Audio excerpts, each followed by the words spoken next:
తెలంగాణ అన్ని రంగాల్లో అభివృద్ధి చెందాలన్న లక్ష్యంతో ప్రభుత్వం పనిచేస్తుందన్నారు ప్రభుత్వ సలహాదారు హర్కర వేణుగోపాల్. ప్రపంచ స్థాయిలో అగ్రస్థానంలో నిలిపేందుకు సీఎం రేవంత్ రెడ్డి 2047 విజన్తో ముందుకు వెళ్తున్నామన్నారు. మంచిర్యాల జిల్లా కలెక్టరేట్లో తెలంగాణ రాష్ట్ర ఆవిర్భావ వేడుకలు జరిగాయి. జాతీయ పతాకాన్ని ఆవిష్కరించారు. ఎన్నికల్లో ఇచ్చిన ప్రతి హామీని అమలు చేస్తున్నామన్నారు పెద్దపల్లి ఎంపీ వంశీకృష్ణ. ఈ కార్యక్రమంలో ఎమ్మెల్యే గడ్డం వినోద్, కలెక్టర్ వినోద్ పాల్గొన్నారు.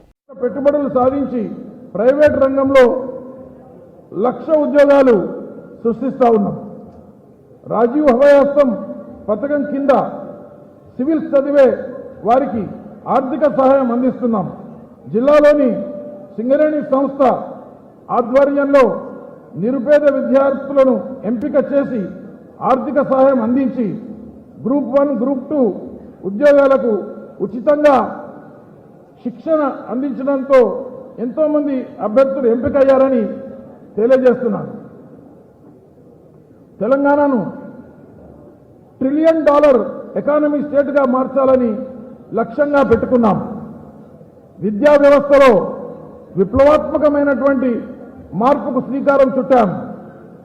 జిల్లాలోని 510 ప్రభుత్వ పాఠశాలల్లో పనులు పూర్తి చేయబడి మిగిలిన పాఠశాలలో పనులు పురోగతిలో ఉన్నాయి. జిల్లాలోని 668 పాఠశాలలకు స్కూల్ ఫెసిలిటీ గ్రాంట్ కింద 1,64,00,000 రూపాయలు 5 నెలలకు ఇవ్వడం జరిగింది.